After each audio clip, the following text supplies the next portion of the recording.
Okay, welcome back. We are beginning with Judges chapter 16, picking off from where we left off last year. Judges chapter 16, Samson's weakness. Now Samson went to Gaza and saw a harlot there, and went in to her. When it was told to the Gazites, saying, Samson has come here, they surrounded the place and lay in wait for him all night at the gate of the city. And they kept silent all night, saying, Let us wait until the morning light, then we will kill him. Now Samson lay until midnight, and at midnight he arose and took hold of the doors of the city gate and the two posts, and pulled them up along with the bars. Then he put them on his shoulders and carried them up to the top of the mountain which is opposite Hebron. After this it came about that he loved a woman in the valley of Sorek, whose name was Delilah. The lords of the Philistines came up to her and said to her, Entice him, and see where his great strength lies, and how we may overpower him, that we may bind him to afflict him. Then we will each give you 1,100 pieces of silver. So Delilah said to Samson, Please tell me where your great strength is, and how you may be bound to afflict you. That's not obvious at all. Samson said to her, If they bind me with 7 fresh cords that have not been dried, then I will become weak and be like any other man. Then the lords of the Philistines brought up to her 7 fresh cords that had not been dried, and she bound him with them. Now she had men lying in wait in an inner room, and she said to him, The Philistines are upon you, Samson. But he snapped the cords as the string of tow snaps when it touches fire. So his strength was not discovered. Then Delilah said to Samson, Behold, you have deceived me and told me lies. Now please tell me how you may be bound. He said to her, If they bind me tightly with new ropes which have not been used, then I will become weak and be like any other man. So Delilah took new ropes and bound him with them, and said to him, The Philistines are upon you, Samson, for the men were lying in wait in the inner room. But he snapped the ropes from his arms like a thread. Then Delilah said to Samson, Up to now you have deceived me and told me lies. Tell me how you may be bound. And he said to her, If you weave the 7 locks of my hair with the web, and fasten it with a pin, then I will become weak and be like any other man. So while he slept, Delilah took the 7 locks of his hair and wove them into the web. And she fastened it with the pin and said to him, The Philistines are upon you, Samson. But he awoke from his sleep and pulled out the pin of the loom and the web. And then she said to him, How can you say, I love you, when your heart is not with me? You have deceived me these 3 times, and have not told me where your great strength is. And it came about when she pressed him daily with her words and urged him, that his soul was annoyed to death. So he told her all that was in his heart, and said to her, A razor has never come on my head, for I have been a Nazarite to God from my mother's womb. If I am shaved, then my strength will leave me, and I will become weak, and be like any other man. When Delilah saw that he had told her all that was in his heart, she sent and called the lords of the Philistines, saying, Come up once more, for he has told me all that is in his heart. Then the lords of the Philistines came up to her and brought the money in their hands. She made him sleep on her knees, and called for a man and had him shave off the 7 locks of his hair. Then she began to afflict him, and his strength left him. She said, The Philistines are upon you, Samson. And he awoke from his sleep, and said, I will go out, as at other times, and shake myself free. But he did not know that the Lord had departed from him. Then the Philistines seized him, and gouged out his eyes, and they brought him down to Gaza, and bound him with bronze chains. And he was a grinder in the prison. However, the hair of his head began to grow again after it was shaved off. Now the Lord of the Philistines assembled to offer a great sacrifice to Dagon their god, and to rejoice, for they said, Our God has given Samson our enemy into our hands. Then the people saw him. When the people saw him, they praised their God, for they said, Our God has given our enemy into our hands, even the destroyer of our country, who has slain many of us. So it happened, when they were in high spirits, that they said, Call for Samson, that he may amuse us. So they called for Samson from the prison, and he entertained them. And they made him stand between the pillars. Then Samson said to the boy who was holding his hand, Let me feel the pillars on which the house rests, that I may lean against them. Now the house was full of men and women, and all the lords of the Philistines were there. And about 3,000 men and women were on the roof, looking on while Samson was amusing them. Then Samson called to the Lord and said, O Lord God, please remember me, and please strengthen me just this time, O God, that I may at once be avenged of the Philistines for my 2 eyes. Samson grasped the 2 middle pillars on which the house rested, and braced himself against them, the one with his right hand and the other with his left. And Samson said, Let me die with the Philistines. And he bent with all his might, so that the house fell on the lords and all the people who were in it. So the dead whom he killed at his death were more than those whom he killed in his life. Then his brothers and all his father's household came down, took him, brought him up, and buried him between Zorah and Eshtaol, in the tomb of Manoah his father. Thus he had judged Israel 20 years. So he certainly had his faults, but he came through in the end, the very end.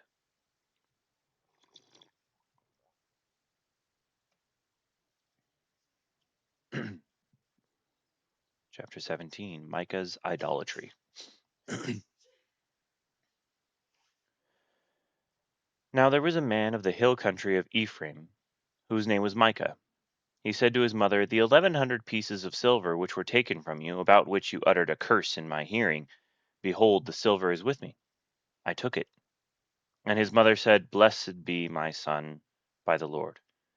He then returned the 1,100 pieces of silver to his mother, and his mother said, I wholly dedicate the silver from my hand to the Lord, for my son, to make a graven image and a molten image. Now therefore I will return them to you. So when he returned the silver to his mother took 200 pieces of silver, and gave them to the silversmith, who made them into a graven image and a molten image. And they were in the house of Micah.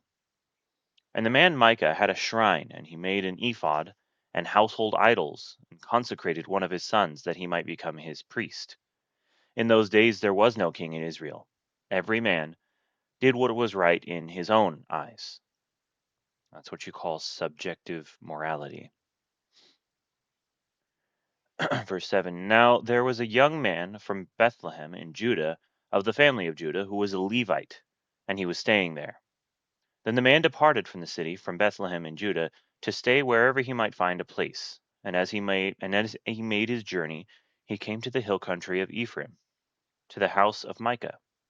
Micah said to him, Where do you come from? And he said to him, I am a Levite from Bethlehem in Judah, and I am going to stay wherever I may find a place. Micah then said to him, Dwell with me, and be a father and a priest to me, and I will give you 10 pieces of silver a year, a suit full of clothes, and your maintenance. So the Levite went in. The Levite agreed to live with the man, and the young man became to him like one of his sons.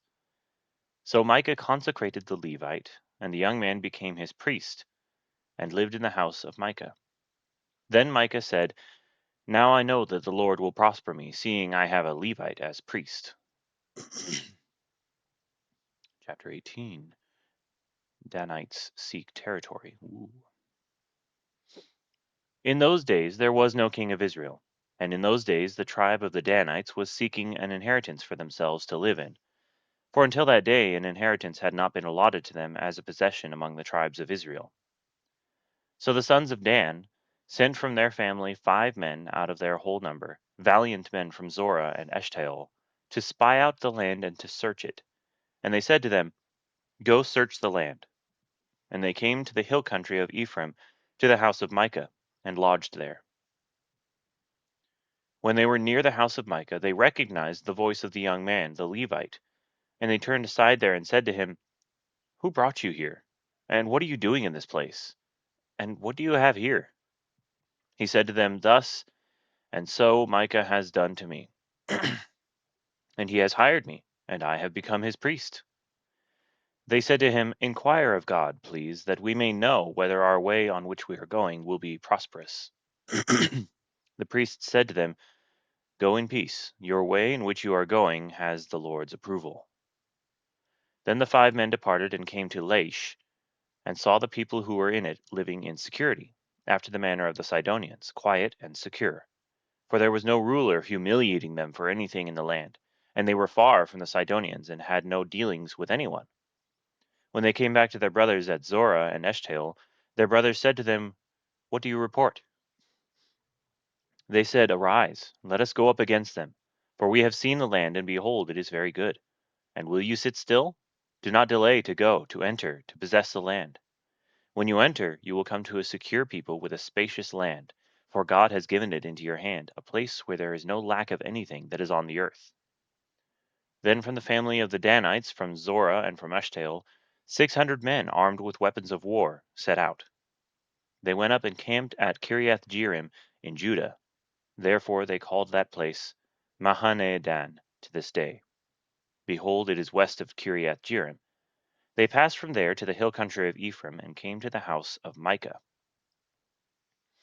Then the 5 men who went to spy out the country of Laish said to their kinsmen, "Do you know that there are in these houses an ephod, and household idols, and a graven image, and a molten image? Now therefore consider what you should do." They turned aside there, and came to the house of the young man, the Levite, to the house of Micah, and asked him of his welfare. The 600 men armed with their weapons of war, who were of the sons of Dan, stood by the entrance of the gate. Now the 5 men who went to spy out the land went up and entered there, and took the graven image, and the ephod, and household idols, and the molten image, while the priests stood by the entrance of the gate, with the 600 men armed with weapons of war. When these went into Micah's house, and took the graven image, the ephod, and the household idols, and the molten image, the priest said to them, "What are you doing?" They said to him, "Be silent. Put your hand over your mouth and come with us, and be to us a father and a priest. Is it better for you to be a priest to the house of one man, or to be the priest of a tribe, or to a tribe and a family in Israel?" The priest's heart was glad, and he took the ephod and household idols and graven image and went among the people. Then they turned and departed, and put the little ones and the livestock and the valuables in front of them. When they had gone some distance from the house of Micah, the men who were in the houses near Micah's house assembled and overtook the sons of Dan. They cried to the sons of Dan, who turned around and said to Micah, "What is the matter with you, that you have assembled together?" He said, "You have taken away my gods which I made, and the priest—" That's kind of ironic. My gods which I made. Interesting. He said, "You have taken away my gods which I made, and the priest, and have gone away. And what do I have besides? So how can you say to me, what is the matter with you?" The sons of Dan said to him, "Do not let your voice be heard among us, or else fierce men will fall upon you, and you will lose your life with the lives of your household." So the sons of Dan went on their way, and when Micah saw that they were too strong for him, he turned and went back to his house. Then they took what Micah had made, and the priest who had belonged to him, and came to Laish, to a people quiet and secure, and struck them with the edge of the sword. And they burned the city with fire. And there was no one to deliver them, because it was far from Sidon, and they had no dealings with anyone, and it was in the valley which is near Beth Rehob. And they rebuilt the city and lived in it. They called the name of the city Dan, after the name of Dan, their father who was born in Israel. However, the name of the city formerly was Laish. The sons of Dan set up for themselves the graven image, and Jonathan, the son of Gershom, the son of Manasseh, he and his sons were priests to the tribe of the Danites until the day of the captivity of the land. So they set up for themselves Micah's graven image which he had made, all the time that the house of God was at Shiloh. Chapter 19. A Levite's concubine degraded. Now it came about in those days, when there was no king in Israel, that there was a certain Levite staying in the remote part of the hill country of Ephraim, who took a concubine for himself from Bethlehem in Judah. But his concubine played the harlot against him, and she went away from him to her father's house in Bethlehem in Judah, and was there for a period of 4 months. Then her husband arose and went after her to speak tenderly to her in order to bring her back, taking with him his servant and a pair of donkeys. So she brought him into her father's house, and when the girl's father saw him, he was glad to meet him. His father-in-law, the girl's father, detained him, and he remained with him 3 days. So they ate and drank and lodged there. Now on the fourth day they got up early in the morning, and he prepared to go. And the girl's father said to his son-in-law, "Sustain yourself with a piece of bread, and afterward you may go." So both of them sat down and ate and drank together. And the girl's father said to the man, "Please be willing to spend the night, and let your heart be merry." Then the man arose to go, but his father-in-law urged him, so that he spent the night there again. On the fifth day he arose to go early in the morning, and the girl's father said, "Please sustain yourself, and wait until afternoon." So both of them ate. When the man arose to go along with his concubine and servant, his father-in-law, the girl's father, said to him, "Behold now, the day has drawn to a close. Please spend the night. Lo, the day is coming to an end. Spend the night here, that your heart may be merry. Then tomorrow you may rise early for your journey, so that you may go home." But the man was not willing to spend the night. So he arose and departed, and came to a place opposite Jebus, that is Jerusalem. And there were with him a pair of saddled donkeys. His concubine also was with him. When they were near, when they were near Jebus, the day was almost gone, and the servant said to his master, "Please come and let us turn aside into the city of the Jebusites, and spend the night in it." However, his master said to him, "We will not turn aside into the city of foreigners who are not of the sons of Israel, but we will go on as far as Gibeah." He said to his servant, "Come and let us approach one of these places, and we will spend the night in Gibeah or Ramah." So they passed along and went their way, and the sun set on them near Gibeah, which belongs to Benjamin. They turned aside there in order to enter and lodge in Gibeah. When they entered, they sat down in the open square of the city, for no one took them into his house to spend the night. Then behold, an old man was coming out of the field from his work at evening. Now the man was from the hill country of Ephraim, and he was staying in Gibeah, but the men of the place were Benjamites. And he lifted up his eyes and saw the traveler in the open square of the city. And the old man said, "Where are you going, and where do you come from?" He said to him, "We are passing from Bethlehem in Judah to the remote part of the hill country of Ephraim, for I am from there, and I went to Bethlehem in Judah. But I am now going to my house, and no man will take me into his house. Yet there is both straw and fodder for our donkeys, and also bread and wine for me, your maidservant, and the young man who is with your servants. There is no lack of anything." The old man said, "Peace to you. Only let me take care of all your needs. However, do not spend the night in the open square." So he took him into his house, and gave the donkeys fodder, and they washed their feet, and ate and drank. While they were celebrating, behold, the men of the city, certain worthless fellows, surrounded the house, pounding the door. And they spoke to the owner of the house, the old man, saying, "Bring out the man who came into your house, that we may have relations with him." Ooh. Then the man, the owner of the house, went out to them and said to them, "No, my fellows, please do not act so wickedly. Since this man has come into my house, do not commit this act of folly. Here is my virgin daughter and his concubine. Please let me bring them out to you, that you may ravish them and do to them whatever you wish. But do not commit such an act of folly against this man." But the men would not listen to him. So the man seized his concubine and brought her out to them, and they raped her, and abused her all night until morning. Then let her go at the approach of dawn. As the day began to dawn, the woman came and fell down at the doorway of the man's house where her master was until full daylight. When her master arose in the morning and opened the doors of the house, and went out to go on his way, then behold, his concubine was lying at the doorway of the house with her hands on the threshold. He said to her, "Get up and let us go." But there was no answer. Then he placed her on the donkey, and the man arose and went to his home. When he entered his house, he took a knife and laid hold of his concubine, and cut her in 12 pieces, limb by limb, and sent her throughout the territory of Israel.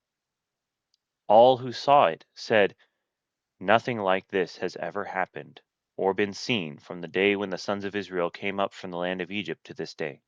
Consider it, take counsel, and speak up." Chapter 20. Resolve to punish the guilty. Then all the sons of Israel from Dan to Beersheba, including the land of Gilead, came out. And the congregation assembled as one man to the Lord at Mizpah. The chiefs of all the people, even all of the tribes of Israel, took their stand in the assembly of the people of God, 400,000 foot soldiers who drew the sword. Now the sons of Benjamin heard that the sons of Israel had gone up to Mizpah. And the sons of Israel said, Tell us, how did this wickedness take place? So the Levite, the husband of the woman who was murdered, answered and said, I came with my concubine to spend the night at Gibeah, which belongs to Benjamin. But the men of Gibeah rose up against me and surrounded the house at night because of me. They intended to kill me. Instead, they ravished my concubine so that she died. And I took hold of my concubine and cut her in pieces and sent her throughout the land of Israel's inheritance. For they have committed a lewd and disgraceful act in Israel. Behold, all you sons of Israel, give your advice and counsel here. Then all the people arose as one man, saying, Not one of us will go to his tent, nor will any of us return to his house. But now, this is the thing which we will do to Gibeah. We will go up against it by lot. And we will take 10 men out of 100 throughout the tribes of Israel, and 100 out of 1,000, and 1,000 out of 10,000, to supply food for the people, that when they come to Gibeah of Benjamin, they may punish them for all the disgraceful acts that they have committed in Israel. Thus all the men of Israel were gathered against the city, united as one man. Then the tribes of Israel sent men through the entire tribe of Benjamin, saying, What is this wickedness that has taken place among you? Now then, deliver up the men, the worthless fellows in Gibeah, that we may put them to death and remove this wickedness from Israel. But the sons of Benjamin would not listen to the voice of their brothers, the sons of Israel. The sons of Benjamin gathered from the cities to Gibeah to go out to battle against the sons of Israel. For the cities on that day the sons of Benjamin were numbered 26,000 men who draw the sword, besides the inhabitants of Gibeah who were numbered 700 choice men. Out of all these people 700 choice men were left-handed. Each one could sling a stone at a hair and not miss. Then the men of Israel besides Benjamin were numbered 400,000 men who draw the sword. All these were men of war. And this is all a result of subjective morality. In other words, people doing what is right in their own eyes. These people who wanted to take advantage of this guy and ended up taking advantage and murdering his concubine, they were doing what was right in their own eyes. They didn't see anything wrong with that. Like they didn't repent when the entire nation of Israel rose up against them. Instead, they're just going out to battle against them. All right, civil war. Benjamin defeated. Oh, spoiler alert. Verse 18. Now the sons of Israel arose, went up to Bethel, and inquired of God, and said, Who shall go up first for us to battle against the sons of Benjamin? Then the Lord said, Judah shall go up first. So the sons of Israel. That was interesting. So the sons of Israel arose in the morning and camped against Gibeah. The men of Israel went out to battle against Benjamin, and the men of Israel arrayed for battle against them at Gibeah. Then the sons of Benjamin came out of Gibeah and felled to the ground on that day 22,000 men of Israel. But the people, the men of Israel, encouraged themselves and arrayed for battle again in the place where they had arrayed themselves the first day. The sons of Israel went up and wept before the Lord until evening, and inquired of the Lord, saying, Shall we again draw near for battle against the sons of my brother Benjamin? And the Lord said, Go up against him. Then the sons of Israel came against the sons of Benjamin the second day. Benjamin went out against them from Gibeah the second day, and felled to the ground again 18,000 men of the sons of Israel. All these drew the sword. Then all the sons of Israel and all the people went up and came to Bethel and wept. Thus they remained there before the Lord and fasted that day until evening. And they offered burnt offerings and peace offerings before the Lord. The sons of Israel inquired of the Lord, for the ark of the covenant of God was there in those days, and Phinehas, the son of Eleazar, Aaron's son, stood before it to minister in those days, saying, Shall I yet again go out to battle against the sons of my brother Benjamin, or shall I cease? And the Lord said, Go up, for tomorrow I will deliver them into your hand." So Israel set men in ambush around Gibeah. The sons of Israel the sons of Israel went up against the sons of Benjamin on the third day, and arrayed themselves against Gibeah as at other times. The sons of Benjamin went out against the people, and were drawn away from the city. And they began to strike and kill some of the people as at other times, on the highways, one of which goes up to Bethel and the other to Gibeah, and in the field, about 30 men of Israel. The sons of Benjamin said, "They are struck down before us as at the first." But the sons of Israel said, "Let us flee, that we may draw them away from the city to the highways." Then all the men of Israel arose from their place and arrayed themselves at Tamar. And the men of Israel in ambush broke out of their place, even out of Marageba.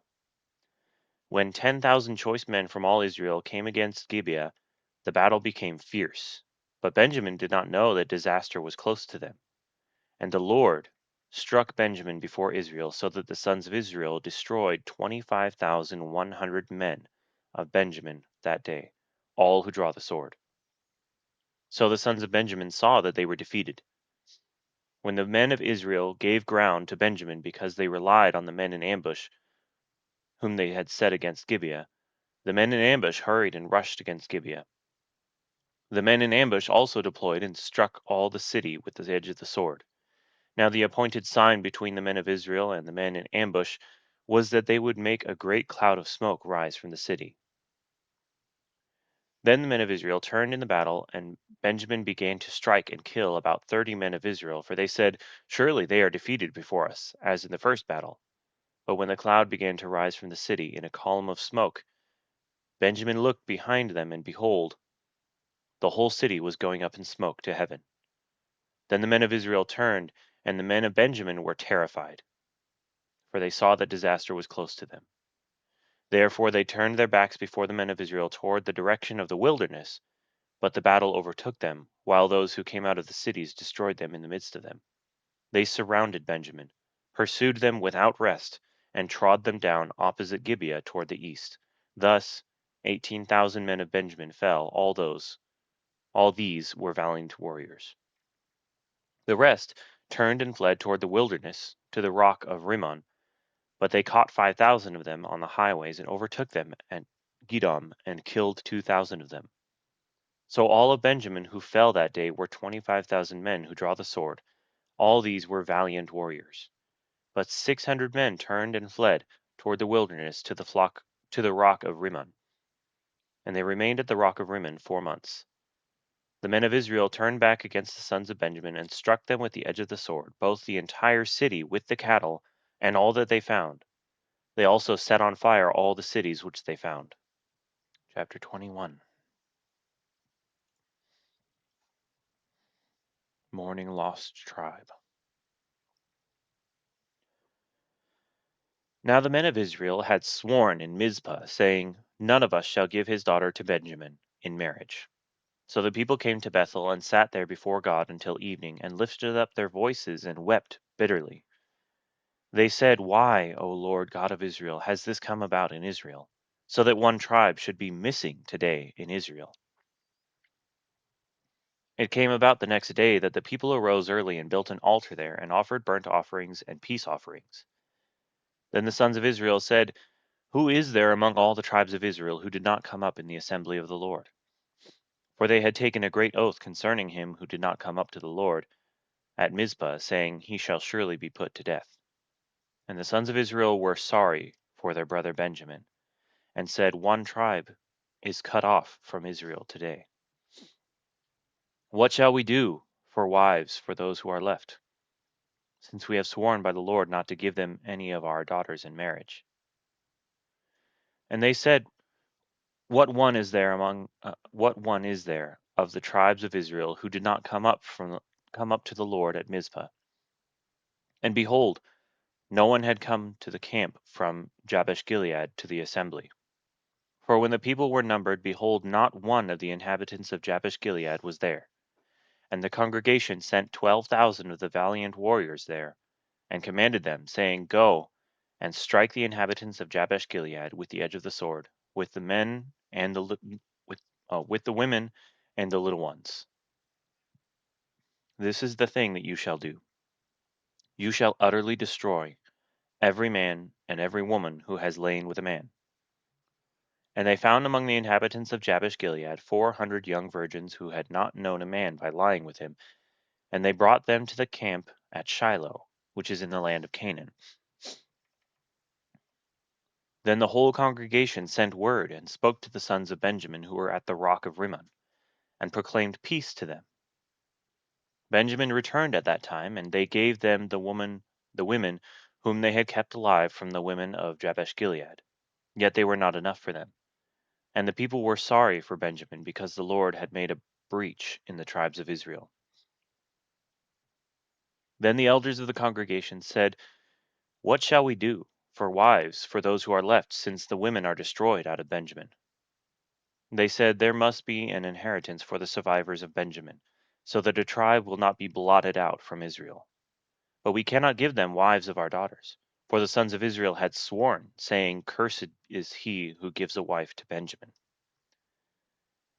So they said, 'Behold, there is a feast of the Lord from year to year in Shiloh, which is on the north side of Bethel, on the east side of the highway that goes up from Bethel to Shechem, and on the south side of Lebanon,' or Lebona, something like that. And they commanded the sons of Benjamin, saying, 'Go and lie in wait in the vineyards, and watch. And behold, if the daughters of Shiloh come out to take part in the dances, then you shall come out of the vineyards, and each of you shall catch his wife from the daughters of Shiloh, and go to the land of Benjamin.'" This sounds a lot like the movie Seven Brides for Seven Brothers. Anyway, verse 22. "It shall come about when their fathers or their brothers come to complain to us, that we shall say to them, 'Give them to us voluntarily, because we did not take for each man of Benjamin a wife in battle, nor did you give them to them, else you would now be guilty.' The sons of Benjamin did so, and took wives according to their number from those who danced, whom they carried away. And they went and returned to their inheritance, and rebuilt the cities, and lived in them.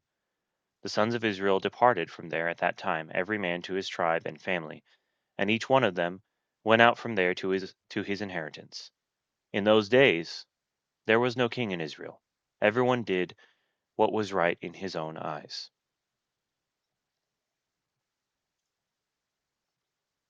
That's the end of Judges. Wow. It's not a very happy ending for Judges. Everyone did what was right in their own eyes. Like, yeah, no, whatever. Anyway, Ruth, chapter 1. Ah, I love Ruth. Ruth is a good one. All right, Ruth, chapter 1, Naomi, widowed. Now it came about in the days when the judges governed that there was a famine in the land. And a certain man of Bethlehem in Judah went to sojourn in the land of Moab with his wife and his 2 sons. The name of the man was Elimelech. Elimelech, not sure how to pronounce that. And the name of his wife, Naomi. And the names of his 2 sons were Mahlon and Chilion, Ephrathites of Bethlehem in Judah. Now they entered the land of Moab and remained there. Then Elimelech, Naomi's husband, died, and she was left with her 2 sons. They took for themselves Moabite women as wives. The name of the one was Orpah, and the name of the other Ruth, and they lived there about 10 years. Then both Mahlon and Chilion also died, and the woman was bereft of her 2 children and her husband. Then she arose with her daughters-in-law that she might return from the land of Moab, for she had heard in the land of Moab that the Lord had visited his people in giving them food. So she departed from the place where she was, and her 2 daughters-in-law with her, and they went on the way to return to the land of Judah. And Naomi said to her 2 daughters-in-law, "Go, return each of you to her mother's house. May the Lord deal kindly with you, as you have dealt kindly with the dead and with me. May the Lord grant that you may find rest, each in the house of her husband." Then she kissed them, and they lifted up their voices and wept. And they said to her, "No, but we will surely return with you to your people." But Naomi said, "Return, my daughters. Why should you go with me? Have I yet sons in my womb, that they may be your husbands? Return, my daughters, go, for I am too old to have a husband. If I said I have hope, If I should even have a husband tonight and also bear sons, would you therefore wait until they were grown? Would you therefore refrain from marrying? No, my daughters, for it is harder for me than for you, for the hand of the Lord has gone forth against me." And they lifted up their voices and wept again. And Orpah kissed her mother-in-law, but Ruth clung to her. Then she said, "Behold, your sister-in-law has gone back to her people and to her gods. Return after your sister-in-law." But Ruth said, "Do not urge me to leave you or turn back from following you. For where you go, I will go, and where you lodge, I will lodge. Your people shall be my people, and your God, my God. Where you die, I will die, and there I will be buried. Thus may the Lord do to me, and worse, if anything but death parts you and me." When she saw that she was determined to go with her, she said no more to her. So they both went until they came to Bethlehem. And when they had come to Bethlehem, all the city was stirred because of them. And the women said, "Is this Naomi?" She said to them, "Do not call me Naomi. Call me Mara, for the Almighty has dealt very bitterly with me. I went out full, but the Lord has brought me back empty. Why do you call me Naomi, since the Lord has witnessed against me and the Almighty has afflicted me?" So Naomi returned, and with her Ruth the Moabitess, her daughter-in-law, who returned from the land of Moab. And they came to Bethlehem at the beginning of barley harvest.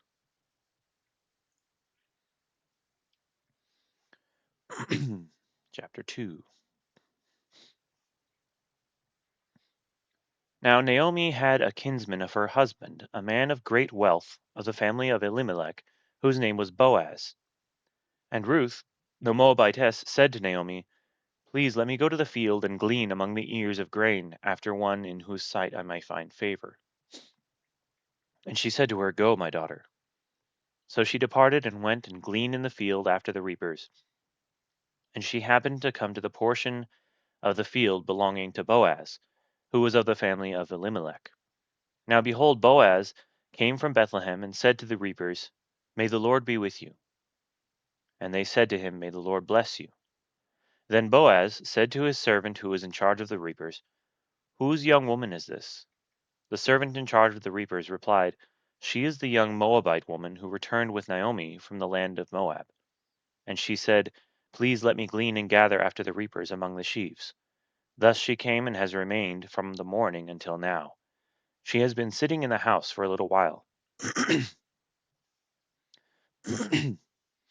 Then Boaz said to Ruth, "Listen carefully, my daughter. Do not go to glean in another field. Furthermore, do not go on from this one, but stay here with my maids. Let your eyes be on the field which they reap, and go after them. Indeed, I have commanded the servants not to touch you. When you are thirsty, go to the water jars and drink from what the servants draw." Then she fell on her face, bowing to the ground, and said to him, "Why have I found favor in your sight that you should take notice of me, since I am a foreigner?" Boaz replied to her, "All that you have done for your mother-in-law after the death of your husband has been fully reported to me, and how you left your father and your mother and the land of your birth, and came to a people that you did not previously know. May the Lord reward your work, and your wages be full from the Lord, the God of Israel, under whose wings you have come to seek refuge." Then she said, "I have found favor in your sight, my lord, for you have comforted me, and indeed have spoken kindly to your maidservant, though I am not like one of your maidservants." At mealtime Boaz said to her, "Come here, that you may eat of the bread, and dip your piece of bread in the vinegar." So she sat beside the reapers, and he served her roasted grain, and she ate and was satisfied, and had some left. When she rose to glean, Boaz commanded his servants, saying, "Let her glean even among the sheaves, and do not insult her. Also you shall purposely pull out for her some grain from the bundles, and leave it that she may glean, and do not rebuke her." So she gleaned in the field until evening. Then she beat out what she had gleaned, and it was about an ephah of barley. She took it up and went into the city, and her mother-in-law saw what she had gleaned. She also took it out and gave Naomi what she had left after she was satisfied. Her mother-in-law then said to her, "Where did you glean today, and where did you work? May he who took notice of you be blessed."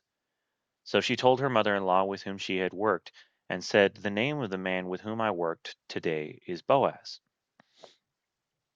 Naomi said to her daughter-in-law, "May he be blessed of the Lord, who has not withdrawn his kindness to the living and to the dead." Again Naomi said to her, "The man is our relative. He is one of our closest relatives." Then Ruth the Moabitess said, "Furthermore he said to me, 'You shall stay close to my servants until they have finished all my harvest.'" Naomi said to Ruth her daughter-in-law, "It is good, my daughter, that you go out with his maids, so that others do not fall upon you in another field." So she stayed close by the maids of Boaz in order to glean until the end of the barley harvest and the wheat harvest, and she lived with her mother-in-law. All right, Ruth chapter 3. Hey, that's a spoiler. All right, verse 1.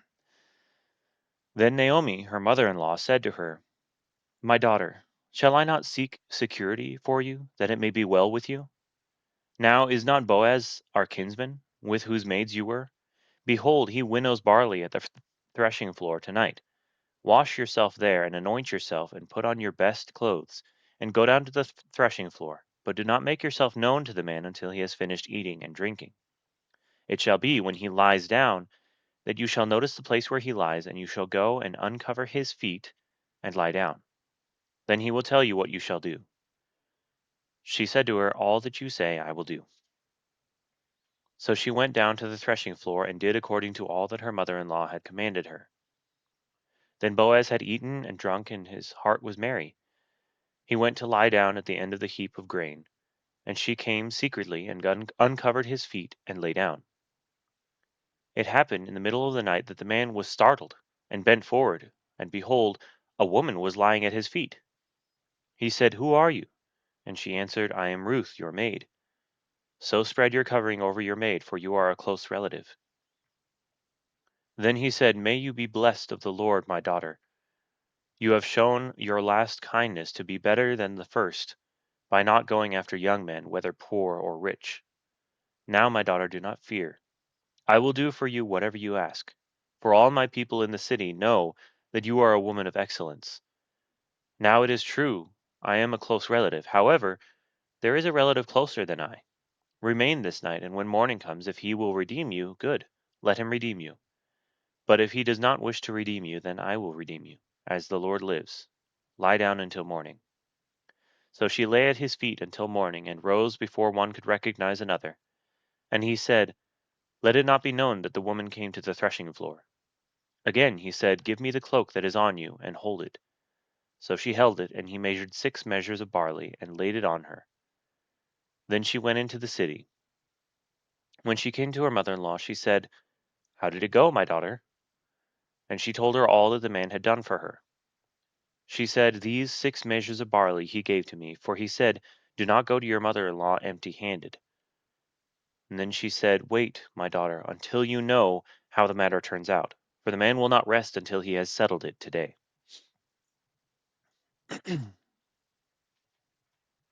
Chapter 4.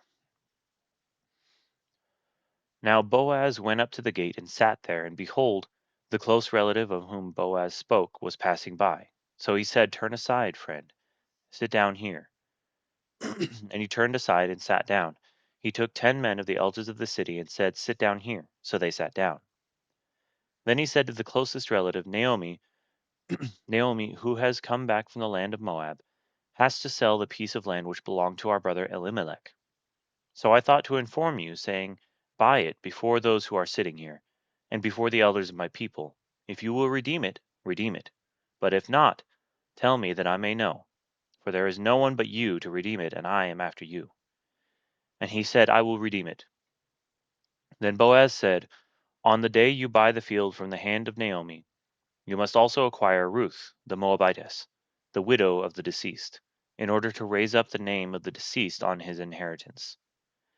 The closest relative said, 'I cannot redeem it for myself, because I would jeopardize my own inheritance. Redeem it for yourself.' You may have my right of redemption, for I cannot redeem it. Now this was the custom in former times in Israel concerning the redemption and the exchange of land to confirm any matter. A man removed his sandal and gave it to another, and this was the manner of attestation in Israel. So the closest relative said to Boaz, "Buy it for yourself." And he removed his sandal. Then Boaz said to the elders and all the people, "You are witnesses today that I have bought from the hand of Naomi all that belonged to Elimelech and all that belonged to Chilion and Mahlon. Moreover, I have acquired Ruth the Moabitess, the widow of Mahlon, to be my wife, in order to raise up the name of the deceased on his inheritance, so that the name of the deceased will not be cut off from his brothers or from the court of his birthplace. You are witnesses today." All the people who were in the court and the elders said, "We are witnesses." May the Lord make the woman who is coming into your home like Rachel and Leah, both of whom built the house of Israel. And may you achieve wealth in Ephrathah and become famous in Bethlehem. Moreover, may your house be like the house of Perez, whom Tamar bore to Judah through the offspring of the Lord, which the Lord will give you by this young woman.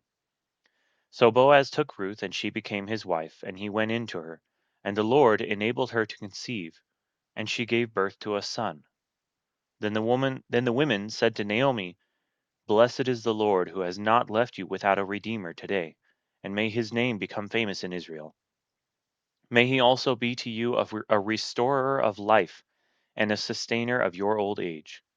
For your daughter-in-law, who loves you and is better to you than 7 sons, has given birth to him." Then Naomi took the child and laid him in her lap, and became his nurse. The neighbor women gave him a name, saying, "A son has been born to Naomi." So they named him Obed. He is the father of Jesse, the father of David. Now these are the generations of Perez. To Perez was born Hezron, and to Hezron was born Ram, and to Ram Amminadab, and to Amminadab was born Nahshon, and to Nahshon Salmon, and to Salmon was born Boaz, and to Boaz Obed, and to Obed was born Jesse, and to Jesse David. Perfect timing. Okay, so we're pretty much out of time. We'll pick up in 1 Samuel next time.